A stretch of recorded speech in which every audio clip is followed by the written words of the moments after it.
Mr. Gleason, soon to be Senator Gleason. How are you? I'm well, Todd. I'm well. I noticed a narrative, and I saw it. These narratives just kind of appear, and then you see them across everywhere. You see it all at the same time. And Ron DeSantis, it seems he would make a great vice president. What do you think? No. No, absolutely not. Can't be trusted. So, there's what Ron DeSantis says, and there's what Ron DeSantis does. We've seen what he's did to President Trump. We saw what he's done here in Florida. Now, I know a lot of people love Ron DeSantis. They, banter around, he's the greatest governor in the United States. But I think the problem is when the government is being run by a cartel of election criminals. The least ugliest house on the street is not the best house on the street. So it's just, it's just not acceptable. I noticed it also in some areas of conservative ink, which I found interesting because you can kind of connect the dots, right? You can see the spider web appearing of who's pushing who. It's quite fascinating, and we've gotten really good at noticing these narratives. But tell me, we've talked about DeSantis a lot. We've talked about the election fraud network in Florida. I think our audience is well aware of that. But what are you doing right now? You've got the Senate campaign going on, but also several court cases. Can you give us an update on all that, please? Sure. So I've filed billions in FEC complaints over the past 45 days or so now. 50. So we've got a lot of that going on. One of them is against Ron DeSantis and his CFO, Blazing Goglia. And they've done a lot of bad stuff. Ron DeSantis has taken money from the CCP while he talks a tough game.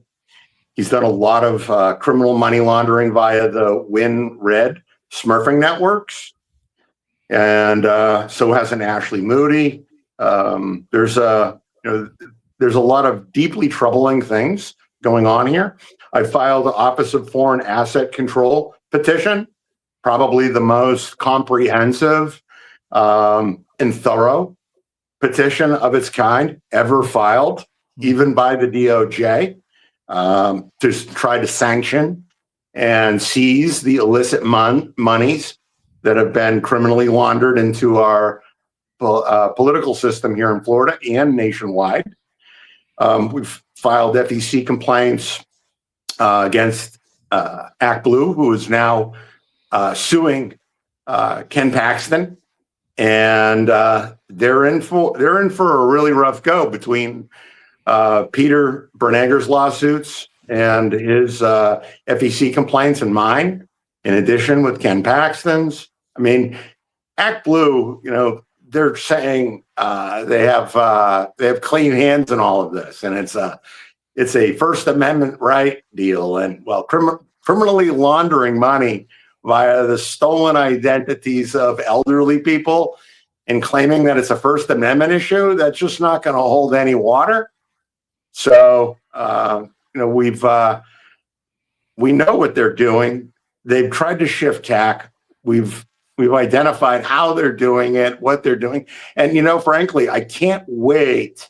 I just can't wait for the discovery to come out for Act Blue, because the FEC has no quorum. So people like Peter Bernanger and myself, we're able to initiate private citizen actions against Act Blue and these other money launderers, to include Ron DeSantis, Blazing Goglia, Ashley Moody. And, there's also criminal complaints that have been filed here in Florida, filed against Ashley Moody, against Blazing Goglia, against everybody who took Chinese communist money. So what's going on with the I guess interviews you did with the Florida Department of Law Enforcement? Any action on that? Any response? Anything? Well, yeah, there's been some action that directly implicates FDLE and people within their office.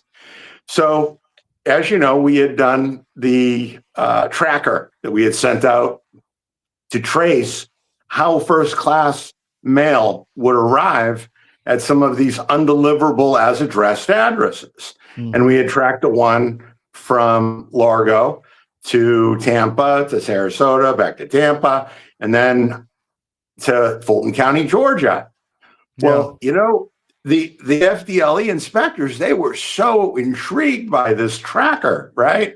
They were all about the tracker. They you know, as soon as the video portion was over, they're like, "Hey, can we see what you got on your phone?" I'm like, "Yeah, sure." And so I showed it to them.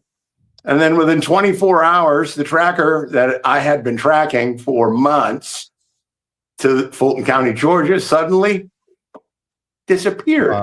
Wow. So, yeah, wow. And I mean, these are people who report directly to Mark Glass for FDLE, Cord Bird, James Uthmeyer, Ron DeSantis. I mean, we've documented all of this. So, you know, and we've been handing a lot of this stuff over to the feds. You know, now that Pam Bondi's gone, who we know was installed to prevent anything real from happening. Maybe Todd Blanche will do something, maybe he won't. What I do find very, very interesting, and you guys are going to be the first to hear about this, right? Because we like to break great stuff here on CDM. Sure. Thank you. So on Friday of last week, a guy by the name of Rivera was found guilty on money laundering, and he was a former congressman tied to an influence operation, tied to Venezuela, a foreign government, tied to Ballard Partners, and they criminally laundered money into his political campaign, right? Well, the stuff that we've documented here in Tampa and nationwide with the Act Blue and the Win Red stuff, that's criminal money laundering too. And so the DOJ mapped it out pretty well for us on, you know, the path forward here.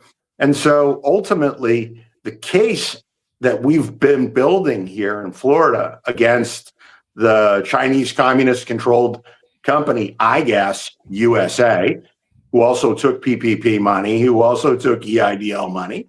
You know, it's all of that money is illegal. It's illicit. And so once you criminally launder that money into your political campaign, well, now you have a problem. Yeah. Now, everybody's saying, "Hey, Chris, maybe they didn't know about it." Well, they've been on notice, and nobody's refunded any of the money. They have certainly not refunded it to the Treasury, because you can't really go giving back illicit money to the people who criminally laundered it in, right? Right. A warm welcome here at the National Press Club. Welcome to the journalists, welcome to the Embraer team, and welcome to the other guests that we have here. We're going to announce, and as some of you guessed it right when they came in, the first E2 order by an American operator.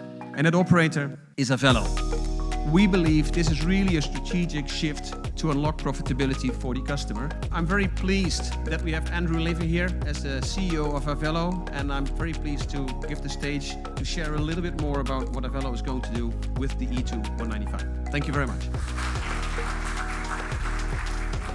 Couldn't be more excited to be here as part of this historic announcement. We have such a great cultural fit as companies, so we're very, very excited to be Embraer's newest customer. We launched our airline in April of 21, and our target is focusing on small secondary airports of large metro areas. We've carried over 8 million customers since we started on 63,000 flights. And we've done all these things with 1,200 of the greatest crew members I could ever imagine having, and many of them are here with me today.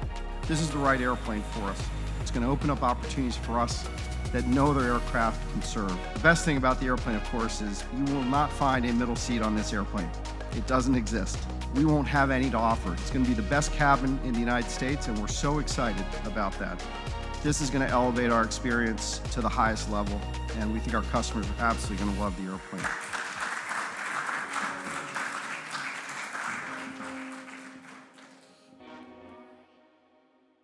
Every day, your data is being tracked, collected, and sold, often without you even realizing it.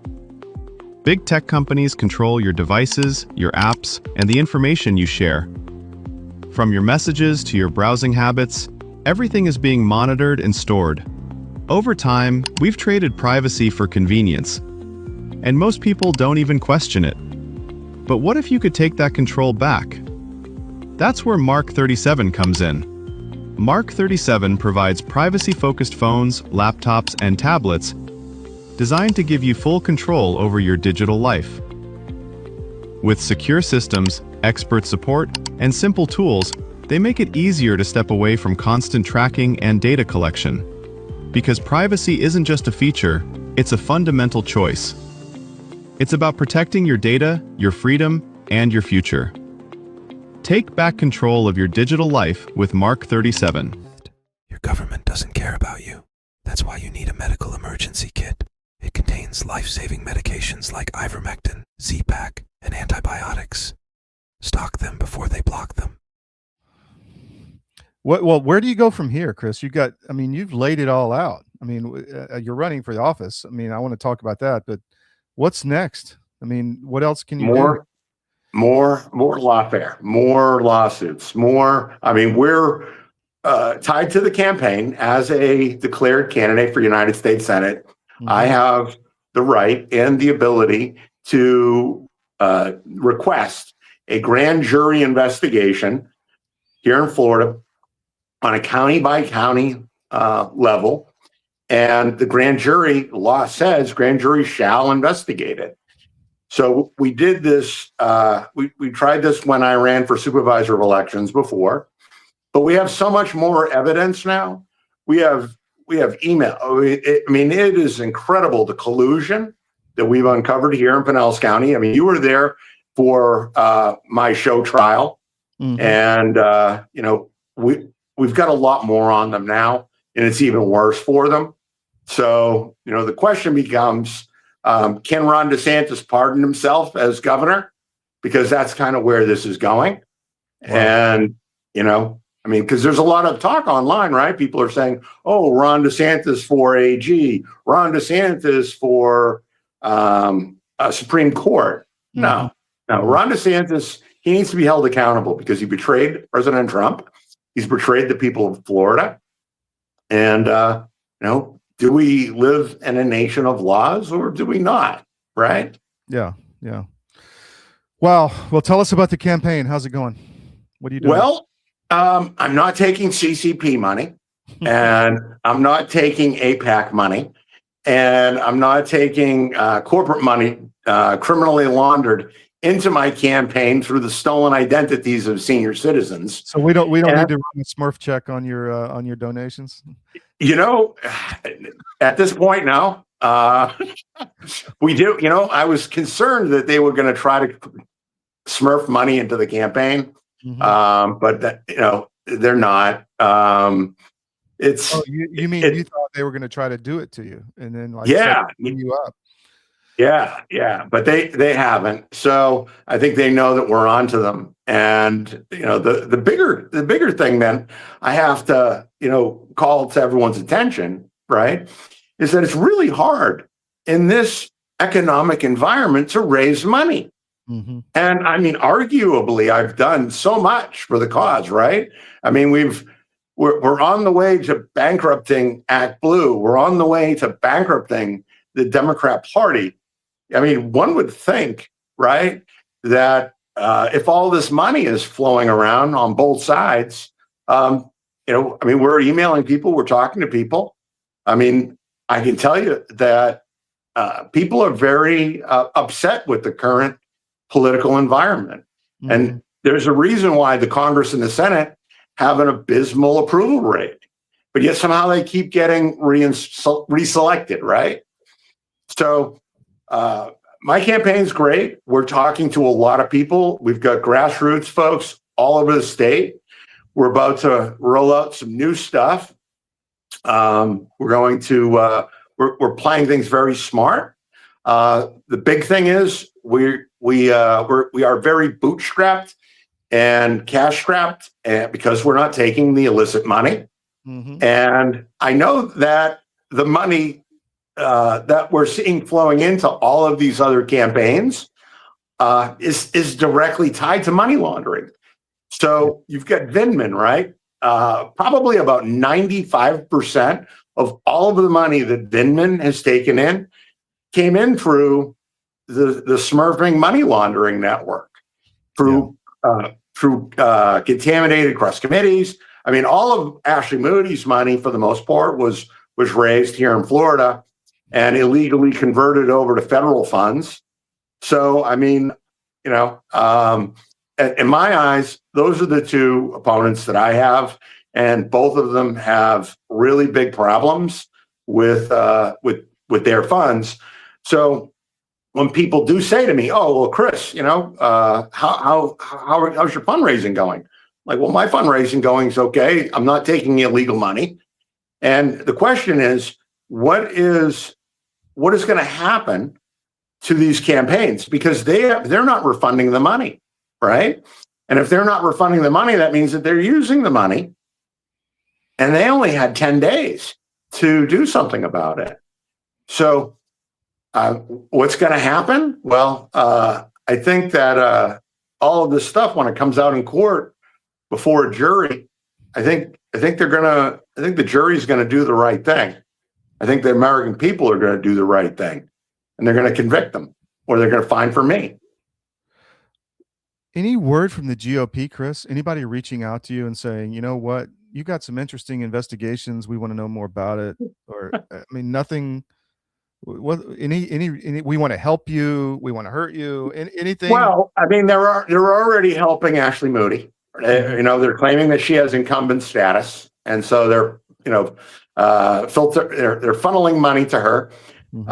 We've got Rick Scott telling Rocky Rockford that he needs to support the other primary candidate.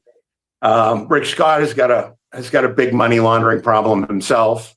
On two fronts, or maybe three, actually three. One, to the smurfing network. Two, to the Chinese communist controlled company. And we've recently discovered that Rick Scott was the #1 beneficiary of the special needs trust that was pilfered by Leo Gavoni here in Tampa Bay. Rick Scott received the largest amount of money that was stolen, right, from widows and orphans, disabled widows and orphans, and criminally laundered into the political campaigns of quite a few Florida politicians to buy influence, which allowed the scheme to probably occur for a lot longer than it should have. Yeah. Wow. Okay. Anything else? How do people help you? A lot of people are really frustrated, Chris. I get a lot of, when you can have that Gleason guy back on, I need to hear, you know, you haven't had him on in a week. I mean, I want to hear what's going on, but how do people help? So if you want to support my investigative efforts, you support me on Substack, but right now we really need help on the campaign. And that would be voteforgleason.com, donate. You know, we really need, we need to help spread the word. And if you don't have the money to do it because of the impossible financial situation that the bad guys are putting us all in right now, well, you can get involved locally. You can share stuff. I mean, we're churning out a lot of good information, you know, in the Miami Independent, on my Substack, you know, where I am 100% being throttled. On X, Elon Musk has stripped away my ability to do live or spaces, which I am not going to stand for at this point. And Elon Musk is going to find out what lawfare is about. So, but I need, you know, we need help sharing our information. We need help, you know, getting the message out. We need people to go and vote. That's even more important, right? Because only 20% of the voters in the primary in Florida come out. I mean, 20%. I mean, we need souls to get to the polls and help us restore our state. Yeah, for sure. That's an issue. Well, I appreciate you coming on. I wanted to get you on to talk about DeSantis. Is there anything else that you need to get out or talk about? Yeah, if you are really interested in helping, and you think that there was election fraud in Florida, you can go to the Vote for Gleason website, get involved, and we're going to be rolling out a citizens tool that allows voters, qualified voters in the state of Florida, to demand a grand jury investigation into election fraud. So that would be helpful too. Outstanding. Chris, we'll have you back. Thank you, sir. Good luck. Thank you, Todd.